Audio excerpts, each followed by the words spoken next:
Bumstead bicycles and wanted to do a maintenance video for you on e-bike brakes. Most of the e-bikes I've seen have disc brakes on them, the most common, so that's what I'm going to address. Very few of them have rim brakes, and disc brakes are probably uncommon to a lot of you that have your e-bikes and you're not quite sure what to do.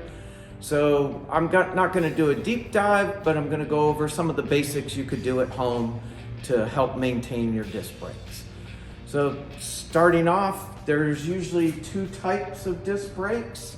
And I've got a bike here from Aventon that's got a Tektro hydraulic disc brake.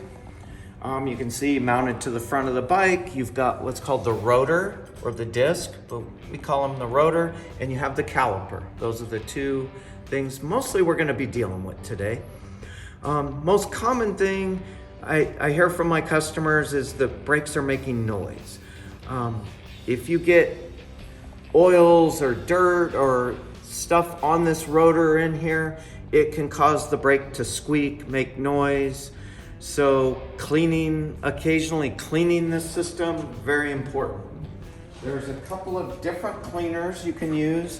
One, good old isopropyl alcohol. We use a 70%. You can literally just spray this on everything and wipe it down with a clean rag. That helps. There's also products like this from Finish Line that we use, a disc brake cleaner. More of an aerosol, spray it on there, wipe everything down, clean it up. First line of defense, clean things up. See if that gets rid of the noise, the grinding, that can help. A lot of times too, I might sand the rotor. I'll scuff it with kind of some emery cloth or some sandpaper, especially if you see, a lot of residue, a lot of stuff on there that needs, ideally you want it to be a nice smooth finish like this. If you see some marks or scraping, obviously this is brand new, so it's gonna look nice and clean, but I found sanding them can help.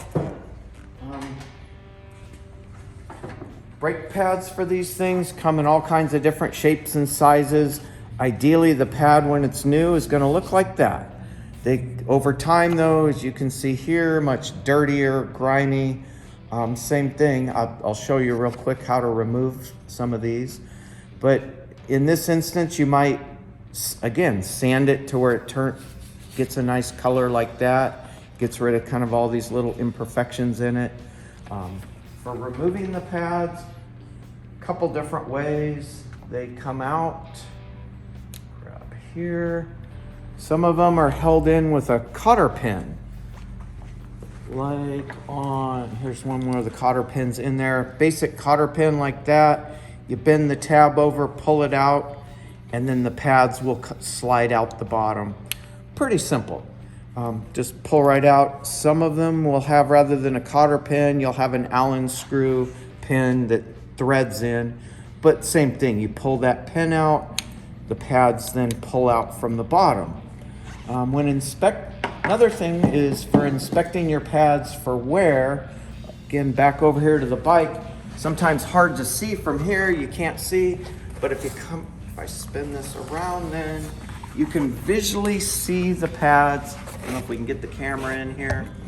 See the pads from here. A lot of times I'll use a flashlight, shine it in there, try for a visual to see how bad the pads are worn. Keep in mind, these pads aren't very thick. You can see in the packaging there, like a brand new pad is, let's crack this open. Just for the sake of the video, I didn't grab a brand new pad out of the package. I'll show you here. So, thickness of a brand new pad, not very thick.